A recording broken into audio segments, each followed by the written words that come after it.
everyone and a very warm welcome to WS Cube Tech. My name is Ayushi Jain and आज की इस video के अंदर हम सीखने वाले हैं कि कैसे हम artificial intelligence driven dashboards create कर सकते हैं। So guys, ऐसा मैं काफी सारे स्टूडेंट्स की डैशबोर्ड्स के अंदर देखती हूँ कि वो बहुत ही सिंपल, बहुत ही प्लेन चार्ट से बनी हुई होती है। हमें थोड़ा सा क्रिएटिव भी बनाना है हमारी डैशबोर्ड्स को, प्लस हमारे पास जो AI फीचर्स हैं उनको भी हम यूज कर सकते हैं। तो कैसे इन चार्ट्स को क्रिएट कर सकते हैं जो कि हमारे AI फीचर्स से ड्रिवन है, वो सीखेंगे हम आज की इस वीडियो के अंदर। तो चलिए शुरू करते हैं। उससे पहले अगर आप बनना चाहते हैं एक सक्सेसफुल डेटा एनालिस्ट और सीखना चाहते हैं हमारे एक्सपर्ट से लाइव डेटा एनालिटिक्स, तो आप अभी दिए हुए नंबर पे कॉल कर सकते हैं या फिर डिस्क्रिप्शन में दिए गए फॉर्म को भी फिल कर सकते हैं। इतना ही नहीं, हमारे हर बैच के साथ आपको मिलती है 2 डेमो क्लासेस भी फ्री। तो चलिए शुरू करते हैं। सो गाइज, यहाँ पे मेरे पास एक डैशबोर्ड है जिसके अंदर मेरे पास डेटा है ऑफ पिज्जा सेल्स। इसके अंदर हमारे पास ऑर्डर डिटेल्स हैं, ऑर्डर्स हैं, हमारे पास यहाँ पे टाइप्स ऑफ पिज्जाज हैं, पिज्जाज की CSV है, प्लस सेल्स पर ऑर्डर भी मैंने यहाँ पे कैलकुलेट किया हुआ है। अब मैं चाहती हूँ यहाँ पे एक डैशबोर्ड बनाना। डैशबोर्ड के लिए हमारे पास यहाँ पे वैसे तो काफी सारे ऑलरेडी प्लेन चार्ट्स हैं ही, इन चार्ट्स के बारे में आपने पढ़ा ही होगा, प्लस आपने इनको कभी ना कभी यूज भी किया होगा। बट बात आती है इन AI विजुअल्स की। AI विजुअल्स यूजुअली सब लोग यूज नहीं करते हैं। इसमें सबसे अमेजिंग चार्ट जो हम यहाँ पे क्रिएट कर सकते हैं that is decomposition tree. Very useful, काफी सारी चीजें ये आपको आपके डेटा के बारे में बताता है। सो एक बार डिकम्पोजिशन ट्री को मैं यहाँ पे लेके आती हूँ। Let's bring it towards the centre. इसका साइज मैं यहाँ पे थोड़ा सा इंक्रीज करना चाहूंगी। तो साइज हम इसका कुछ ऐसा रख लेते हैं। अभी मैं सिर्फ आपको दिखाने के लिए इसका इतना साइज यहाँ पे रख रही हूँ। सो डिकम्पोजिशन ट्री के अंदर हम यहाँ पे क्या क्या रख सकते हैं। सबसे पहली चीज तो हमें एनालाइज यहाँ पे क्या करना है। आप किस चीज को एनालाइज करना चाहते हो? आपके टोटल ऑर्डर्स को आप एनालाइज करना चाहते हो, आपकी सेल्स को आप एनालाइज करना चाहते हो, क्या आप एनालाइज करना चाहते हो वो आप यहाँ पे मेंशन करोगे। सो ऐड डेटा, क्या एनालाइज करना है हमें। लेट्स से कि हम यहाँ पे ऑर्डर डिटेल्स में से जो हमारे पास पिज्जा प्राइस है यानी कि सम ऑफ सेल्स है, इसको हम यहाँ पे सेल्स भी बोल सकते हैं। तो हमारे पास ये हमारी टोटल सेल्स है, सम ऑफ पिज्जाज, एंड एक्चुअली ये पिज्जाज है और पिज्जा प्राइसेस है। तो हमारे पास सम ऑफ पिज्जा प्राइसेस हैं। इसको हम यहाँ पे इसका ब्रेकडाउन देखना चाहते हैं कि कैसे ये अलग अलग कैटेगरीज के अंदर डिस्ट्रीब्यूटेड है। सो जैसे मैं यहाँ पे सम ऑफ पिज्जाज देखती हूँ, उसके बाद नेक्स्ट हमारे पास यहाँ पे कैटेगरी है एक्सप्लेन बाय, कि किसके बेसिस पे आपको एक्सप्लेन करना है। सो यहाँ पे मैं जानना चाहती हूँ इसका explanation on the basis of Piaget's category. So मैं यहाँ पे कैटेगरी के बेसिस पे एक्सप्लेनेशन देखना चाहती हूँ। जैसे मैं यहाँ पे कैटेगरी मेंशन करूंगी, आप देखोगे कि यहाँ पे एक प्लस का सिंबल मेरे पास आगे ऐड हो गया है। इस पे हम क्लिक करते हैं। यहाँ पे 2 ऑप्शन AI ड्रिवन ये हमें देता है, दैट इज हाई वैल्यू या लो वैल्यू। आपको हाई वैल्यूज के बेसिस पे देखना है या लो वैल्यूज के बेसिस पे देखना है कि सबसे कम सेल किस कैटेगरी के अंदर हुई है। Let's start with high value. जैसे मैं हाई वैल्यू यहाँ पे मेंशन करती हूँ, आप देखोगे कि सबसे ज्यादा सेल मेरे पास यहाँ पे हुई है क्लासिक पिज्जा से, फिर उसके बाद सुप्रीम, फिर उसके बाद चिकन एंड लास्टली वेजी। इसके बेसिस पे हमारे पास यहाँ पे सेल्स दिखाई है।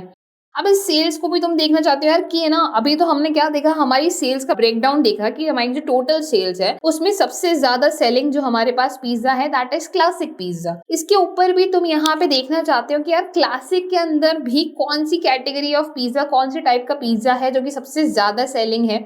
तो तुम यहाँ पे भी क्या कर सकते हो, एक और यहाँ पे डेटा ऐड कर सकते हो जो कि हमारे पास पिज्जा टाइप्स के अंदर यहाँ पे नेम के बेसिस पे होगा। मैं नेम जैसे यहाँ पे ऐड करूंगी, तुम नोटिस करोगे कि यहाँ पे हमारे पास प्लस के सिंबल आ गए हैं। जैसे ही मैं यहाँ पे प्लस पे क्लिक करती हूँ, इसकी भी मैं हाई वैल्यू देखना चाहती हूँ कि क्लासिक में सबसे highest selling is the classic deluxe pizza, उसके बाद the Hawaiian, the pepperoni, the Greek pizza and so on. तो इस तरह से हमारे पास यहाँ पे इसका भी ब्रेकडाउन हो गया कि अगर हमें देखना है कि हमारी सेल्स को सबसे ज्यादा क्लासिक पिज्जाज लेके आ रहे हैं, क्लासिक में भी तो क्लासिक डीलक्स पिज्जा सबसे ज्यादा इस सेल को लेके आ रहा है। इसमें तुम देखना चाहते हो कि यार नहीं, अब तुम्हारा मूड यहाँ पे चेंज हो गया, नहीं आप चाहते हो कि इस बार हम लोअर वैल्यू यहाँ पे देखें। सो हम यहाँ पे लोअर वैल्यूज भी देख सकते हैं। All you need to do is again हम यहाँ पे चलेंगे एंड इस बार मैं यहाँ पे लोअर वैल्यूज ऐड करती हूँ। सो ऐड फील्ड करेंगे एंड इस बार मैं यहाँ पे नेम तो ले रही हूँ, बट प्लस पे क्लिक करने पे मैं यहाँ पे लो वैल्यू देना चाहती हूँ। तो लो वैल्यू देते ही आप यहाँ पे देखोगे सबसे कम सेलिंग जो इसके अंदर है that is pepperoni mustard something pizza. ठीक है, तो ये हमारे पास यहाँ पे निकल के आ गई है वैल्यू। इस तरह से हम यहाँ पे डिफरेंट वैल्यूज के बारे में जान सकते हैं, डिफरेंट टाइप्स, डिफरेंट कैटेगरीज के बारे में जान सकते हैं। जैसे आपके पास किसी भी चीज की टोटल सेल्स है तो उसका ब्रेकडाउन आपको देखना हो, कि कौन सबसे ज़्यादा सेलिंग है, कौन सबसे ज़्यादा में लोएस्ट सेलिंग है या हाईएस्ट सेलिंग है। तो इस तरह से आप डिफरेंट काइंड ऑफ ब्रेकडाउन्स देख सकते हो यूजिंग दिस डीकम्पोजिशन ट्री। तो डीकम्पोजिशन ट्री बेसिकली कुछ नहीं है, आपकी एक कैटेगरी, अब एक कैटेगरी कुछ भी हो सकती है, आपकी सेल्स हो सकती है, आपकी ऑर्डर क्वांटिटी हो सकती है, या कोई भी चीज़ का टोटल एग्रीगेट वैल्यू हो सकती है। उस एग्रीगेट वैल्यू का ब्रेकडाउन अगर हमें देखना है इनटू डिफरेंट कैटेगरीज, तो हम इसके लिए डीकम्पोजिशन ट्री का यूज कर सकते हैं। तो यहाँ पे कैटेगरी हमारे पास हो गया, नेम हो गया, शायद मेरे पास अगर कोई तीसरा भी यहाँ पे कैटेगरी होती तो वो भी मैं यहाँ पे ऐड कर सकती हूँ। तो इस तरह से आप यहाँ पे डीकम्पोजिशन ट्री का यूज कर सकते हैं। इसी के बाद जो सेकंड विजुअल हम यहाँ पे डिस्कस करने वाले हैं, दैट इज की इन्फ्लुएंसर्स। की इन्फ्लुएंसर्स अगेन वेरी यूजफुल। इसके लिए मैं एक दूसरा डेटा सेट आपको दिखाती हूँ, तो दूसरे डेटा सेट से आप इसको बेटर तरीके से समझ पाएंगे। सो यहाँ पे मेरे पास एक दूसरा डेटा सेट है जिसके अंदर मेरे पास कस्टमर्स का डेटा है, कस्टमर आईडी, कस्टमर का फुल नेम, उसकी डेट ऑफ बर्थ, उसका marital status, gender, email, annual income and ऐसी काफ़ी सारी चीज़ें हैं। मैं यहाँ पे जानना चाहती हूँ कि कितने मेरे कस्टमर्स ऐसे हैं, लेट्स से कि मैं किसी भी चीज़ को टारगेट करना चाहती हूँ, मैं जानना चाहती हूँ कितने कस्टमर ऐसे हैं जो कि मेरे होम ओनर्स हैं, या लेट्स से मैं जानना चाहती हूँ कि कितने क्या चीज़ किसी भी बंदे के होम ओनर होने को इन्फ्लुएंस कर रही है, यानी कि अगर कोई भी बंदा अगर होम ओनर है या नहीं है तो क्या चीज़ उसके होने को इन्फ्लुएंस कर रही है, उसके लिए हम यहाँ पे की इन्फ्लुएंसर्स का यूज़ कर सकते हैं। कैसे इसे यूज़ करना है इसे देखते हैं। सो यहाँ पे एआई विजुअल्स में सबसे पहला चार्ट जो हमारे पास है दैट इज की इन्फ्लुएंसर्स। इसके ऊपर हम यहाँ पे चलते हैं। की इन्फ्लुएंसर्स को मैं यहाँ पे लेके आऊंगी, ठीक है। सबसे पहले क्या एनालाइज करना है, if that person is a home owner और नो, ठीक है, यस और नो हमें ये यहाँ पे बताना है। किस चीज़ के लिए देखना है, नो के लिए या यस के लिए। एक्सप्लेन बाय, किसके बेसिस पे आपको एक्सप्लेन करना है, उसकी एजुकेशन लेवल पे, कि मुझे देखना है उसकी एजुकेशन लेवल क्या होनी चाहिए उसके होम ओनर होने पे या ना होने पे। एजुकेशन लेवल यहाँ पे अगर बंदा हाई स्कूल का है, ठीक है, तो उसके होम ओनर होने के ज़्यादा chances, the likelihood of home owner being no increases by high school, ठीक है। बट अगर मैं यहाँ पे यस कर देती हूँ, ये तो होम ओनर ना होने के चांसेस है, यस कर देते हैं, यस सिलेक्ट करते हैं कि क्या चीज़ इन्फ्लुएंस कर रही है कि वो एक होम ओनर है, तो उसकी ग्रेजुएट डिग्री, अगर if that person has a graduation degree तो ज़्यादा चांसेस है, अब ग्रेजुएशन डिग्री है तो बंदा पढ़ा लिखा है तो उसके ज़्यादा चांसेस है यहाँ पे एक होम ओनर होने के, ठीक है। ये आप देख सकते हो। आप इसके अंदर और भी पैरामीटर्स यहाँ पे ऐड कर सकते हो। फॉर एग्जाम्पल अगर मैं चाहूँ यहाँ पे किसी और चीज़ के बेसिस पे देखना, लेट्स से मैं जानना चाहती हूँ उनकी एनुअल इनकम के बेसिस पे। सो हमारे पास यहाँ पे कहीं तो एक एनुअल इनकम थी। सो टोटल चिल्ड्रन हमारे पास है, ये रही हमारे पास एनुअल इनकम। मैं जानना चाहती हूँ कि एनुअल इनकम कितना इन्फ्लुएंस कर रही है होम ओनर होने पे। तो अगर किसी की एनुअल इनकम 30,000 से 1,20,000 है तो उसके ज़्यादा चांसेस हैं होम ओनर होने के। आप इसमें मल्टीपल पैरामीटर्स यहाँ पे भेज सकते हो, उसका यहाँ पे आप जेंडर भेज सकते हो। तीसरी चीज़ आप इसका यहाँ पे मैरिटल स्टेटस भेज सकते हो कि मैरिटल स्टेटस के बेसिस पे आपको यहाँ पे देखना हो। तो मैरिटल स्टेटस में बंदा अगर मैरिड है तो ज़्यादा चांसेस उसके हैं, 1.57 टाइम्स चांसेस इंक्रीज हो जाते हैं उसके होम ओनर होने के। तो यहाँ पे की इन्फ्लुएंसर्स जो कि हमें एक्चुअली हमारे डेटा के बारे में ये बताते हैं क्या चीज़ किसी और चीज़ को इन्फ्लुएंस कर रही है। जैसे किसी बंदे के होम ओनर होने पे या ना होने पे उसका मैरिटल फैक्टर कितना इन्फ्लुएंस कर रहा है, उसका मैरिटल स्टेटस कितना इन्फ्लुएंस कर रहा है, उसकी एनुअल इनकम कितनी इन्फ्लुएंस कर रही है, ठीक है। और आई गेस यहाँ पे एक मैरिटल स्टेटस है और एक दूसरा जेंडर का यहाँ पे कोई रोल नहीं है, तो जेंडर एक बार फिलहाल को मैं यहाँ पे हटा देती हूँ। तीसरी चीज़ आप यहाँ पे एजुकेशन ऐड कर सकते हो कि इसका एजुकेशन लेवल जो है वो कितना इम्पैक्ट कर रहा है। उसकी एज आप यहाँ पे मेंशन कर सकते हो कि एज यहाँ पे कितनी उसको इम्पैक्ट कर रही है। सो यहाँ पे एज भी आप चाहो तो एज भी यहाँ पे डाल सकते हो। तो आपको यहाँ पे काफ़ी सारे की इंसाइट्स इसके बेसिस पे मिल सकते हैं कि अगर बंदा मैरिड है, अगर बंदे की इनकम 30,000 से 1,20,000 के बीच में है, उसकी एजुकेशन लेवल ग्रेजुएट है, प्लस उसकी जो एज है वो यहाँ पे 57 से ज़्यादा है और 52 से 55 की कैटेगरी इन्होंने ले रखी है। हाँ, तो 50 से ऊपर वाले लोग ज़्यादातर यहाँ पे होम ओनर्स हैं। तो ये हमारे पास यहाँ पे निकल के आ रहा है की इन्फ्लुएंसर्स का डेटा। तो की इन्फ्लुएंसर्स बेसिकली हमें ये बताते हैं हमारे डेटा के बारे में कि कोई भी चीज़ के अकर होने के लिए क्या चीज़ें उसकी इन्फ्लुएंसिंग है जो कि ये चीज़ अकर कर रही है।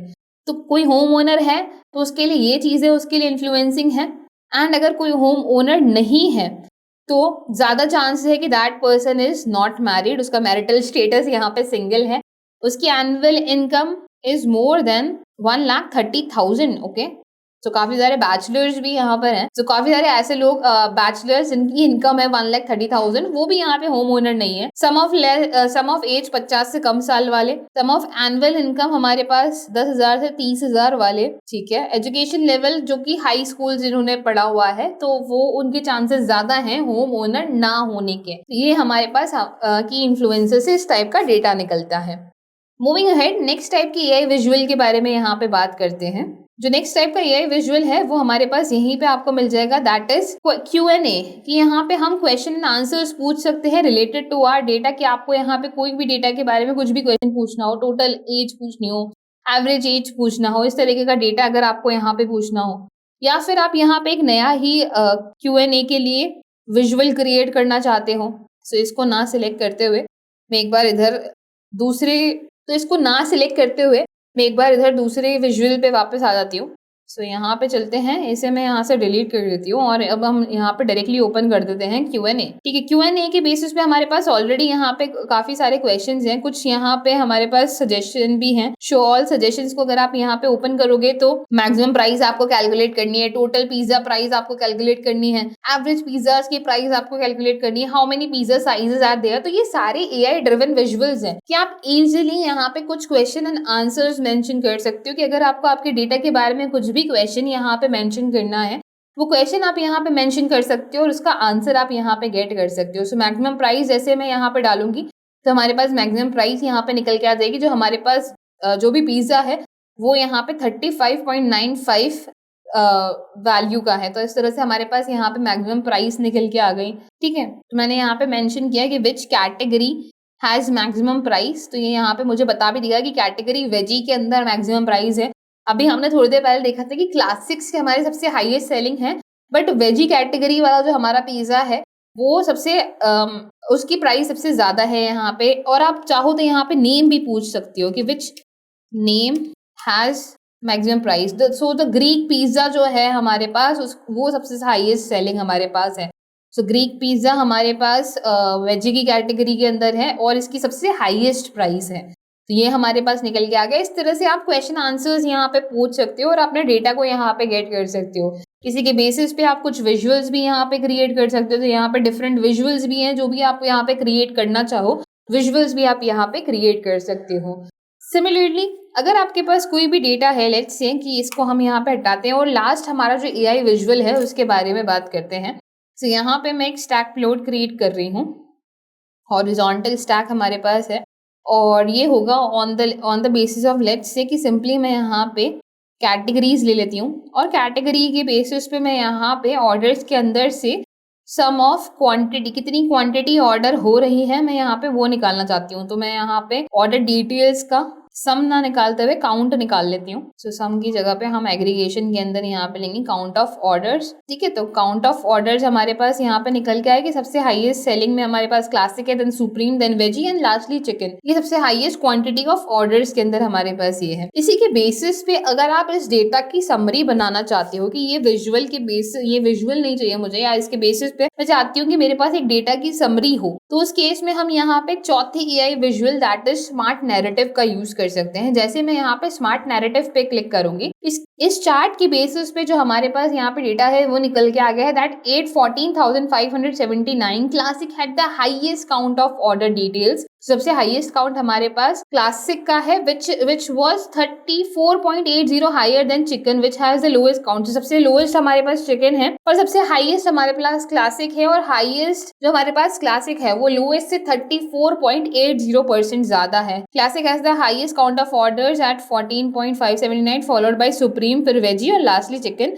Across 4 categories, count of orders ID range from order IDs range कर रही है फ्रॉम 10,815 टू 14,579। इस तरह से हमारे पास यहाँ पे इसका स्मार्ट नैरेटिव क्रिएट होके आ गया है और आप चाहो तो इसके अंदर आप इसको अपने अकॉर्डिंग कस्टमाइज कर सकते हो। कुछ और डिटेल्स आप इसके अंदर ऐड करना चाहो तो और डिटेल्स ऐड करके दे सकते हो। So this is smart narrative which is again artificial intelligence driven, कि आपके पास आपका कोई भी चार्ट है उसके बेसिस पे एक स्मार्ट नैरेटिव ये आपको क्रिएट करके दे देगा, जो कि आपको उस चार्ट की समरी जनरेट करके दे देगा। सो गाइस, ये थे हमारे कुछ एआई ड्रिवन विजुअल्स जो कि आप यूज कर सकते हो अपनी डैशबोर्ड्स के अंदर और उनको और ज्यादा बेटर बना सकते हो। आई होप ये वीडियो आपको पसंद आई हो, and for more such content follow our channel WS Cube Tech। Thank you.